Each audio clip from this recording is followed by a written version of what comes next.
Now, while this is happening, over with the Master Chief, and this is what I gotta love about, again, the Halo thing, is that, unlike most, Spartans are genetically engineered to be the perfect soldier, the next evolution in the human genome in human evolution. Your mistake is seeing Spartans as military hardware. My Spartans are humanity's next step. Our destiny as a species. Do not underestimate them. But most of all, do not underestimate him. Spartan 2s especially. And my god.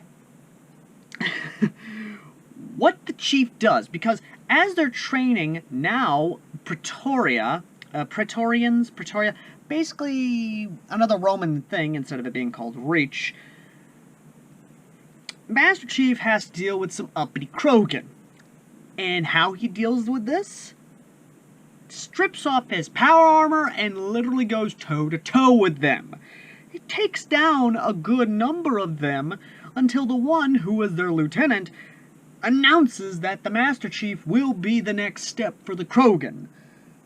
And freaking start chanting his name as their chieftain or as their leader because he was able to kick their ass. The mutants are dead. This is the new face of the law. We are the sons of Batman, and Gotham's criminals are about to enter hell. And Miranda, of course, is having a nice little bit of relationship blooming with the Chief, because the Chief is learning about himself as a human.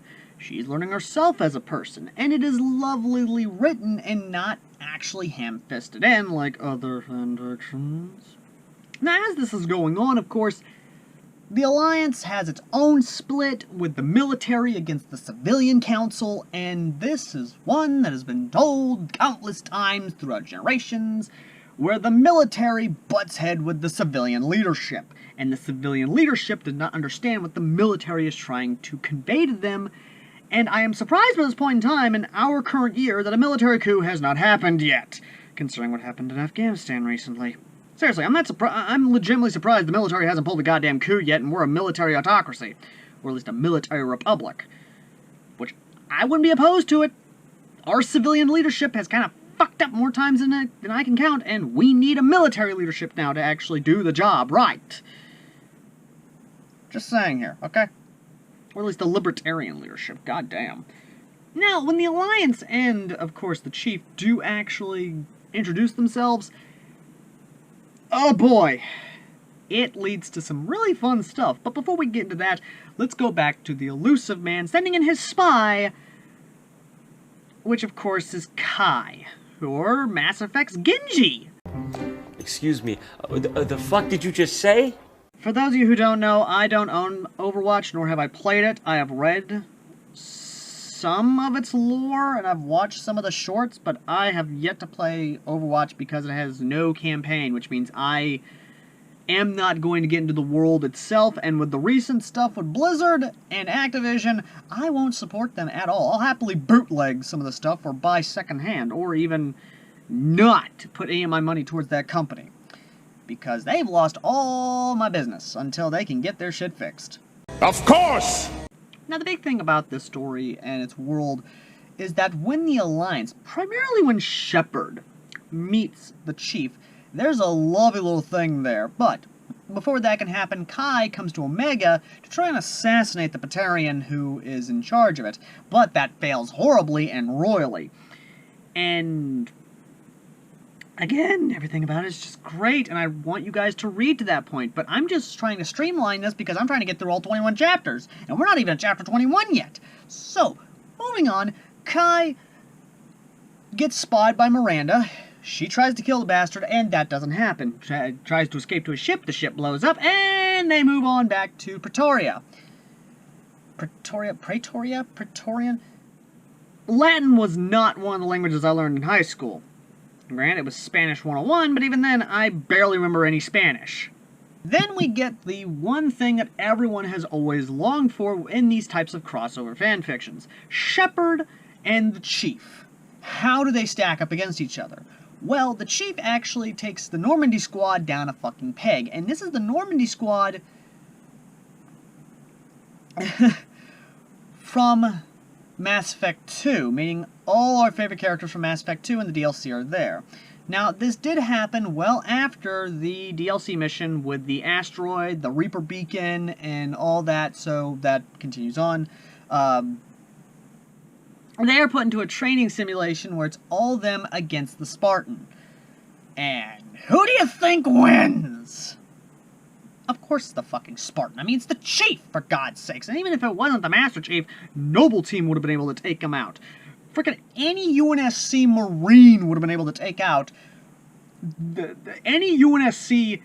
What I'm trying to say is that the UNSC is a lot better than fucking System Alliance. Especially Shepard's little ragtag group of fuckos. Now, as this happened, of course, and they were taken down a peg, they then prepare for a mission to Eden Prime. Yes, I finally remember the name of it. Eden Prime, which is still under occupation of Cerberus, and kind of convert all of the civilians into Cerberus troops. And oh boy, the original plan, which would have worked, mind you, was to orbitally bombard strategic military targets. But Shepard, being a frickin' Marty Stew, a Mary Sue, thinking he can save everyone, disobeys a direct order, goes on down there, and the Chief has to go in and save his ass. Solid Snake! Bloody hell, Simon! Let's go, let's go, let's go! Oh, Snake is such a dumbass! At least I got chicken. And the entire thing, realizing that there's no civilians there, calls on the Rubicon, and comes down to essentially pull a Halo 2.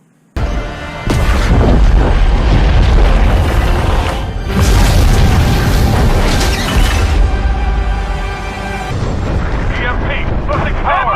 They popped your chutes! We're going in hard!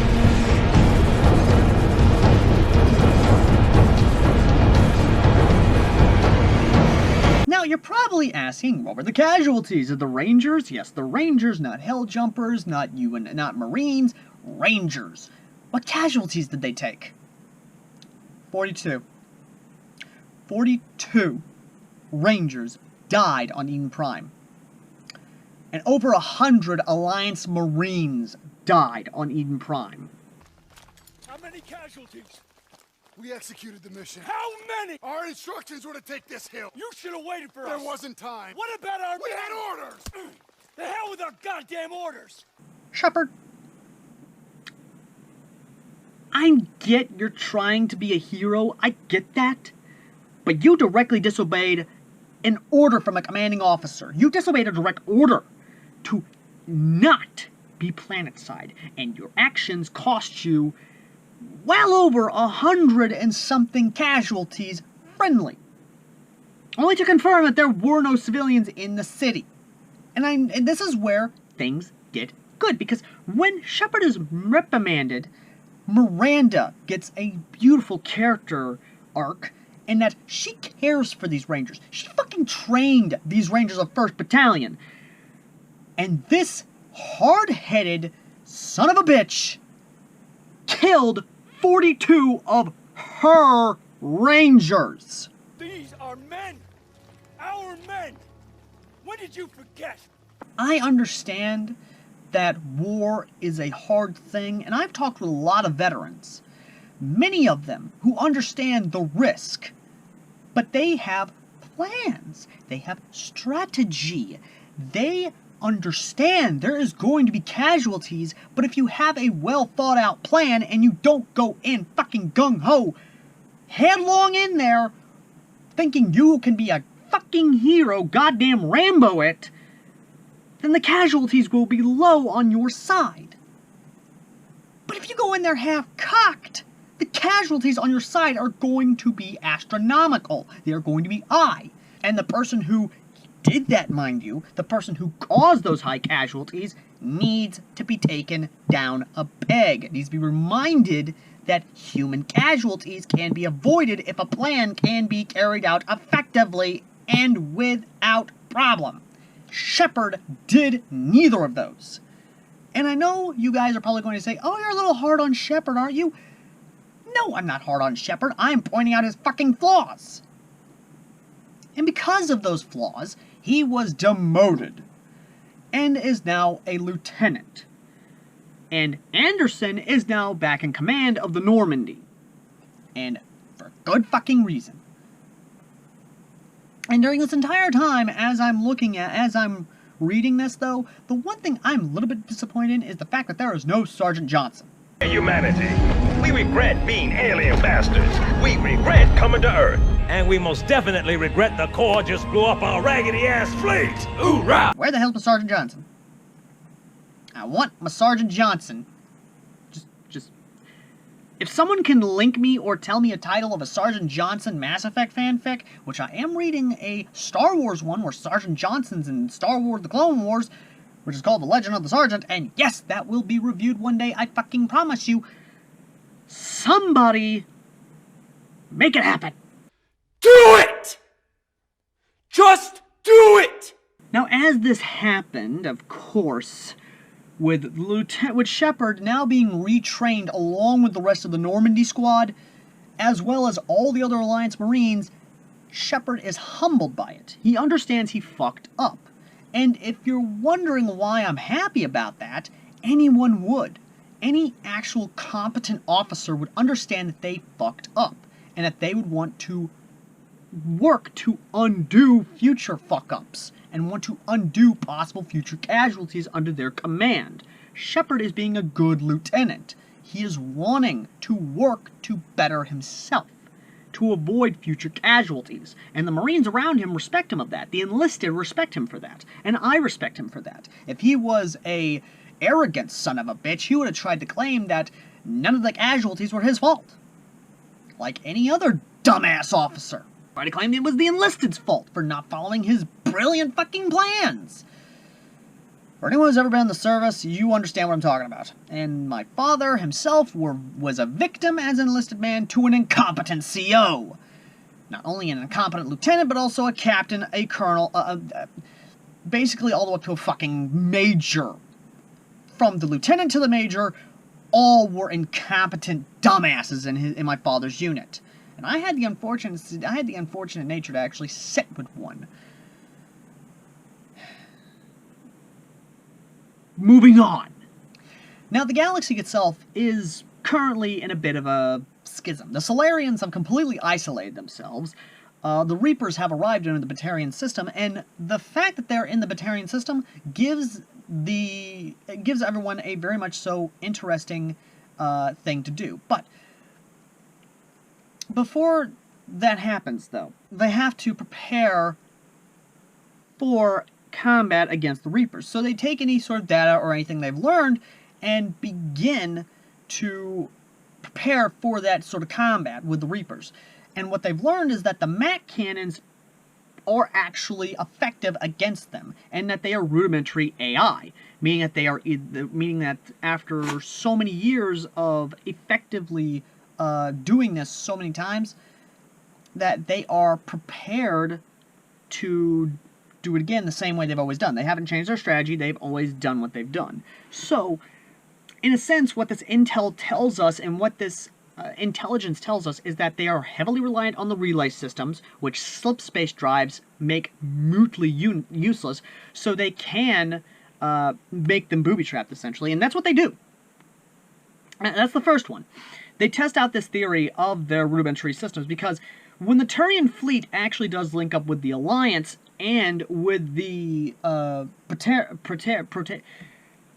Praetorian fleet, I really am hoping I'm saying that right, with the Master Chief's Rubicon, they are engaging the Reapers, and they realize that their standard armaments aren't going to work. The standard Mass Effect armaments aren't going to work.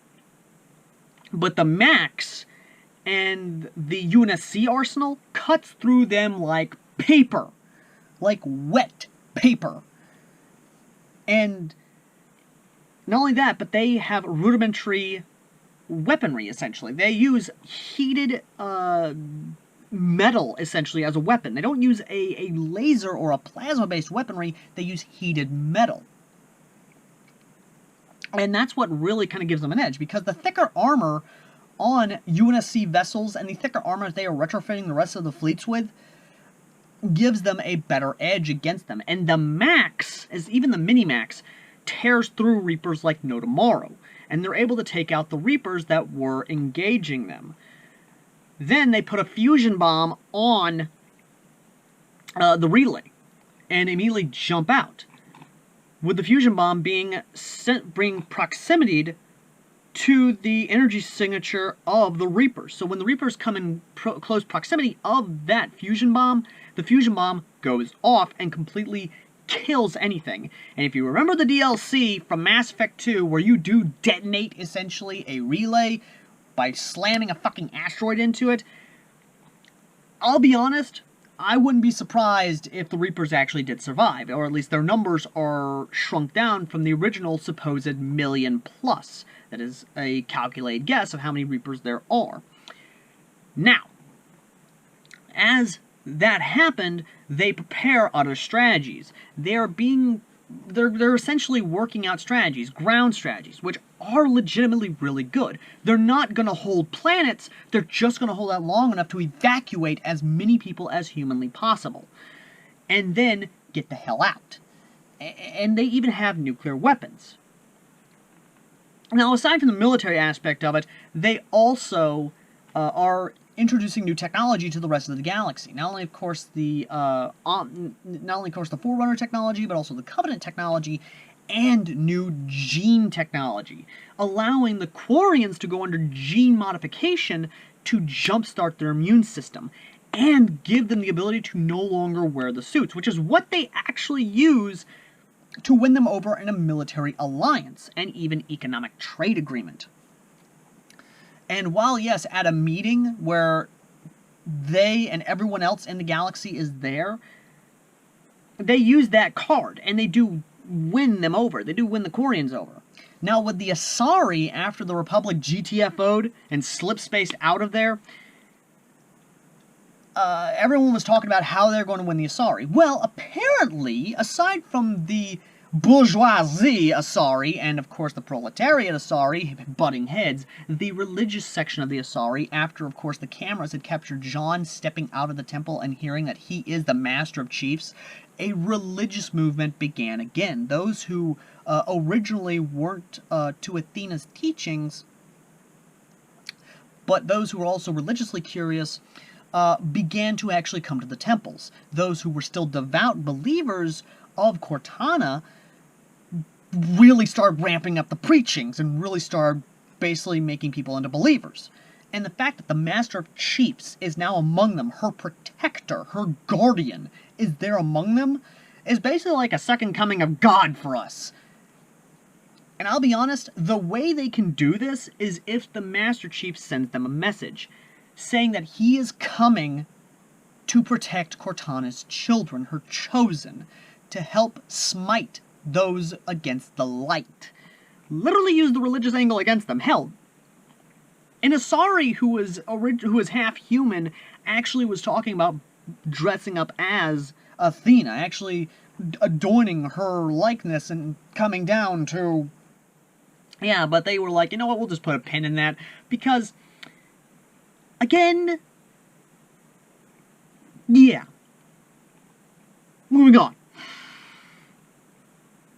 And I'll be honest, I really do want to see that, actually. No, I'm just going to stay on this. I'm actually going to stay on this.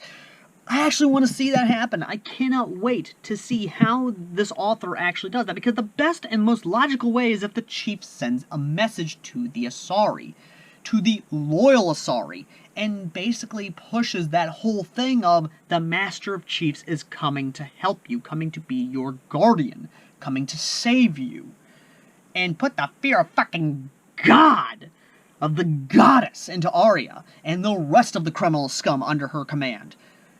Because, again, crazy stuff might work. And with the galaxy right now under Reaper threat, crazy is what they need. And as Cortana says, I like crazy. the Master Chief is a crazy lucky son of a bitch.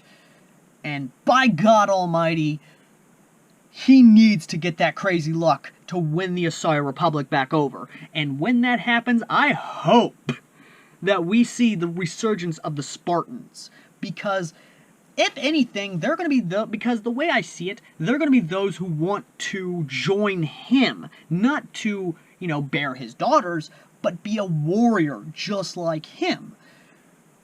As such, I can see them wanting to be like him, as such, wanting to be like a Spartan. So I don't know whether or not the author is going to try and create Spartans, but if he does, the Asari are going to be those who would willingly volunteer to join the Master of Chiefs, to be the fellow guardians of their goddess. Again, it could damn well happen. With the religious nut jobs, you got no clue how fanatical they'd go, the extra lengths they would go for their religion. Now, aside from the Asari, the Solarians are another topic with this alliance, is trying to figure out what the hell the Solarians are doing. As such, the Volus, who are still trading with the Solarians, offer up allowing to, let them have spies in there. And while the system alliance is gone, essentially, and the Citadel is now nothing more than international waters for trade, the new governing faction now, which is a military government, is now the United System Defense Forces, or the USDF. And while, yes, I do kind of like that, at the same time, you could have come up with something a little better, but you know what, I'm not. The story is good as is, I'm not gonna lie, it is legitimately really good. But, what I really love is that the relationship between Miranda and Chief grows in this story, and that's what it does. And because the ending of chapter 21 is not only the meeting between all military heads and figureheads and an argument over nuclear weapons, which, by the way, not nukes, they're fusion! Or at least, they're not as high a yield of bombs, since it's 15 megatons, but the relationship between Miranda and Chief is growing. One learning from the other learning from the other. A literal beneficial, I don't know what to call the relationship between Miranda and the Chief. It is legitimately good. This whole story is legitimately good, and is definitely one I love. Not only, of course, the actual accurate description of UNSC weaponry, but also their effectiveness. The fact that the Halo world is a lot more cynical than the Mass Effect world. The Mass Effect world is one where, because Shepard's a freaking Mary Sue, is thinking, hey, I can save everyone. Where the Halo universe is a war of extinction. A war where you can't save everyone, but the ones you can save can fight. We're in this for the species, boys and girls. It's simple numbers. They have more. And every day I have to make decisions that send hundreds of people like you to their deaths. And they will fight. And they will fight. A world where literal parasites eat you alive and turn you into a god-awful monster. Unlike the Machine Reapers, which aren't really that scary when compared to the Flood. I am a monument to all your sins. And thank God the Flood haven't found a way to get into the Mass Effect universe, because if they did, the Reapers would have had a hell of a time fighting the Flood. The Covenant would give them a run for their money. Hell, the Covenant! We joined the Covenant. We took an oath. According to our station, all without exception. On the blood of our fathers, on the blood of our sons, we swore to uphold the Covenant. Even to our dying breath. Those who would break this oath are heretics, worthy of neither pity nor mercy. Even now, they use our Lord's creations to broadcast their lies. We shall grind them into dust. And continue our march to glorious salvation. I'll be honest. If a way is found for trans-dimensional travel, which I will say this now, the story and strategy, or the strategy presented in the story, my bad, is to use the relays as a trap, because the machines, literally, these Reapers, have been doing the same damn thing over and over and over again. This will be the 6th time we have destroyed it, and we have become exceedingly efficient at it. They rely on the relays. So they can set up the relays as a trap, as basically bombs attached to them, fusion bombs attached to the relays. So whenever the Reapers get close enough to them, they blow up and they take out however many of the forces they have. Again, perfect strategy!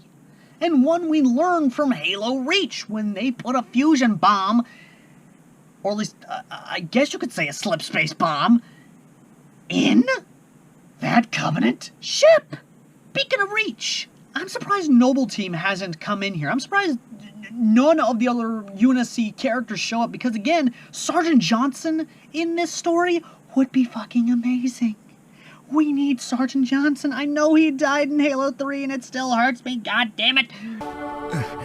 Send me out. With a bang.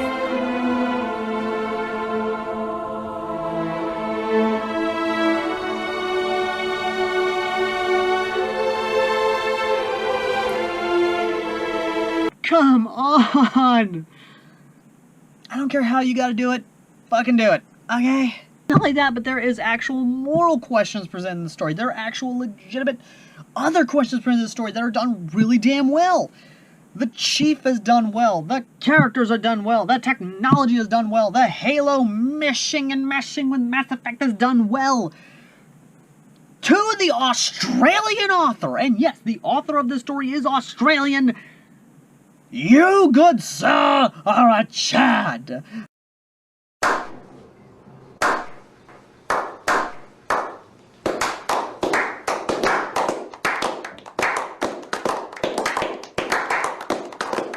And I look forward to Chapter 22, and I hold this story in the same light, in the same quality and category as The Fight We Chose, and as Thus the Bear of the West Fought There.